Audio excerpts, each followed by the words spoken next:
Hey YouTubers, and welcome back to Tony the Technician's channel. And today on Tool Talk episode 19, just gonna go over couple things that I got, but one of them I'm really gonna go into a little bit more than this first product.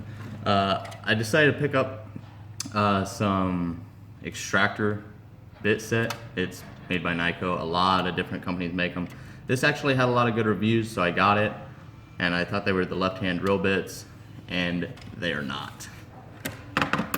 The actual extractors, these are left-handed, but the actual drill bits themselves are just right-handed drill bits. And I almost messaged them and was like, hey, you sent me the wrong set. I ordered the left-handed drill bit set. Well, I looked at it and I misread it. It says these are left-handed, but it says the drill bits are right-handed. Well, damn it. So I ordered another set, which is fine because if any of these ever break, at least I have another set, and obviously those will be the left-handed drill bits. But this, I think, ran me around $12. It's a nice metal case. It's not the highest quality or brand, but out of all the reviews that I read, it seems to do the job just fine. And obviously you want to use these as little as possible. You're in a pretty bad situation when you have to use left-handed drill bits, and those are never fun. So I picked up a set of those. I'm gonna have another set coming in with actual left-handed drill bits. But the other thing that I wanted to get, John Gibson, I believe his name is, just did a video on the low-profile Duralast socket set. And I think it was just 9 sockets, all 12-point sockets, 3/8 drive, which is fine. And you use it with a low profile ratchet or a regular ratchet, and you get a lower profile, obviously. That's what they're made for. And it's funny because he posted that video the same day that I had just ordered a low profile socket set as well. I got the power bolt one to kind of go along with my other 2 little baby socket sets that I got from Powerbolt, which is the Xeon sockets and the spline drive sockets. Obviously you can get this in the Snap-on brand. You can get them in quite a few different brands, but Snap-on is obviously the best quality one. But you're also going to be paying anywhere from $150 to $250 for the set, and that's a little expensive for me, especially for a low profile set that's only 10 pieces. I'll show you why I wouldn't necessarily spend that much on it, because I spent $20 or $25 on this Powerbolt set, which comes in a nice little blow molded case, and it comes with the ratchet that I know the video that John did, his set just came with the sockets, which is fine. And but this one comes with a low profile ratchet, and as you can tell, it's extremely thin, but it's really comfortable still. I mean, I'm sure pushing down on it probably isn't the best comfort, but it seems like a decent ratchet. It's a 72 tooth. It does have a quick release, but it's flush in the head of the ratchet. So I thought that was pretty cool that they kind of put that down in the head instead of having a button sticking up. I did notice on the reverse switch, they didn't do the best job chroming it right there. I don't know if you guys can see it. Let's see. There's a lot of ripples just right there though. The rest of the ratchet looks great. Seems to ratchet just fine. Seems pretty nice. You get, I believe, 9 sockets. Yeah, 9 sockets. I just got the metric set because that's all I'm basically going to use. And it's very rare that you're going to really use one of these. That's why I don't really justify buying the $200 Snap-on one, because most of the time if I can't get a ratchet in there, obviously I've never had one of these, so I've always just used like a ratchet wrench, because obviously you can get into a lot tighter spaces there. But in some situations you will find yourself wanting to use one of these, and it comes with 8mm, 10, 12, 13, 14, 15, 16, 17, 18.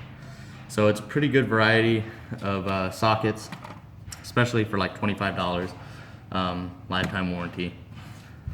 I'm not sure how the warranty works. I don't really buy Powerbolt stuff, never have. But it seemed like a pretty good deal to me. And it says it's, what is it, like 30% less than what a normal socket would take up. This is the case that it comes in. Yeah, 30% lower. The part number on it is 642050. 3/8 drive, 10 piece, low profile socket set. But that's basically it. I'm gonna kind of show you a comparison with the 15 millimeters. I got my lowest profile, my Gear Wrench 120 XP.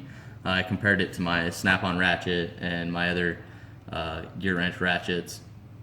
And my DeWalt obviously is the thickest. So I got the thinnest ratchet in 3/8 drive that I have, which is pretty thin. It doesn't have a quick release, so it doesn't take up all that much space. And the reverse switch is actually pretty flush with the head, which I really like. A lot of other brands have a big reverse that sticks out quite a ways.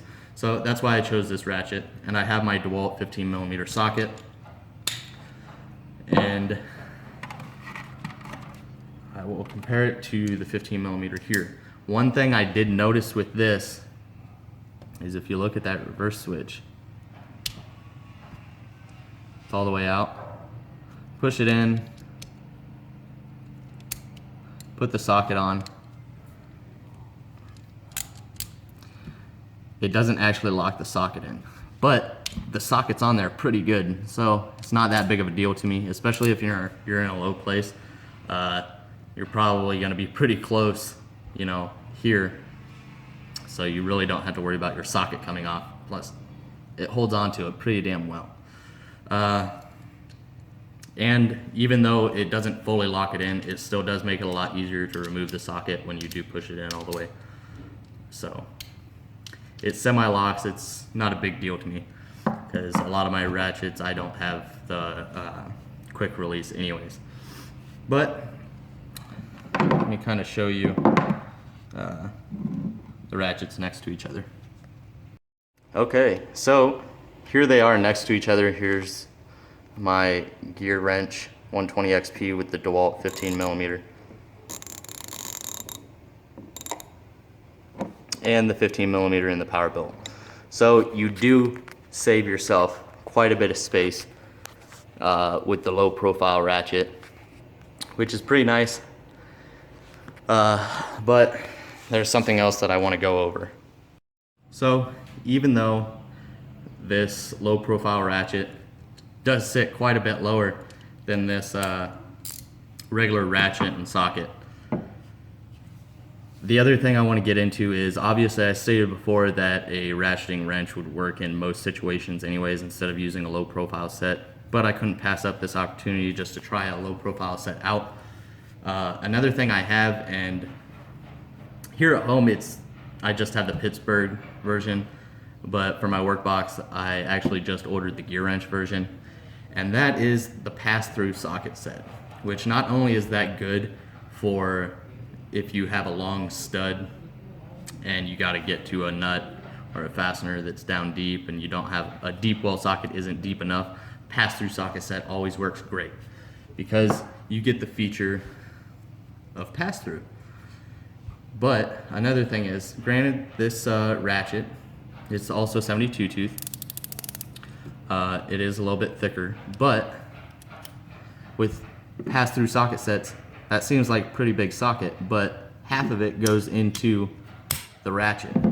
So I'm going to show you the comparison in between this pass-through socket set, and this is a cheap one. So more expensive ones might be even thinner. But I'm going to do a comparison between this and the low profile ratchet and the regular ratchet. Just go ahead and set these up.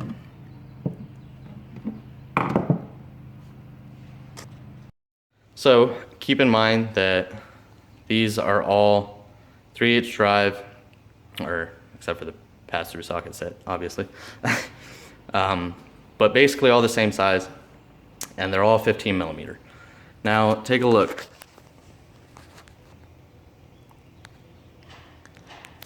Now that Pittsburgh ratchet is actually sitting at a higher angle because of the comfort grip, but if you angle the Duralast one at the same angle, you notice it is literally a hair shorter than the pass-through socket set. Sorry, I'm a little shaky.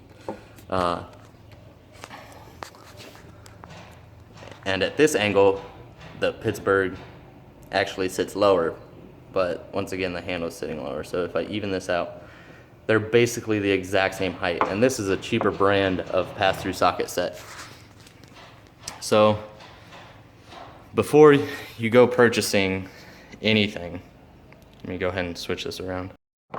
So before you go purchasing like a low profile socket set, even though this is cheap, if you want, you could go ahead and buy it. But really, I think this pass-through socket set has more features.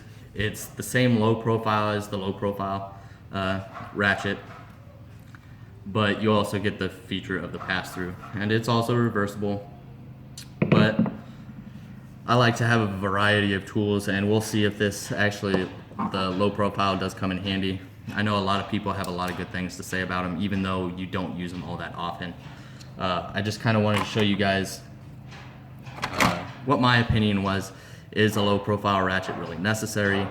Is spending $250 on a low profile Ratchet really necessary? Or can you get the pass-through socket set, which is almost, even from Snap-on, is $100 cheaper than their low profile set, I believe. I got the gear wrench version. When that comes in, I'll do a comparison between this Pittsburgh pass-through set and my gear wrench one, because then we'll be able to see if the gear wrench sits even lower, or a lower profile than this Pittsburgh one. But other than that, that's all I have for now. I hope you guys enjoyed this video. I hope I helped you determine whether you need to purchase a low profile set, whether you need to spend a whole lot of money on one, or if you can get by with, say, a pass-through socket set, or just using a ratcheting wrench. Thank you guys once again for watching. Thank you for all of your support. Make sure to hit that thumbs up if you enjoyed this video. Comment if you have any questions, or just tell me what you think you would purchase out of these 3 different types of ratchets, or what you would do in a situation where you need a thinner profile. And if you're not a subscriber, please subscribe. Thank you guys once again, and I'll see you next time.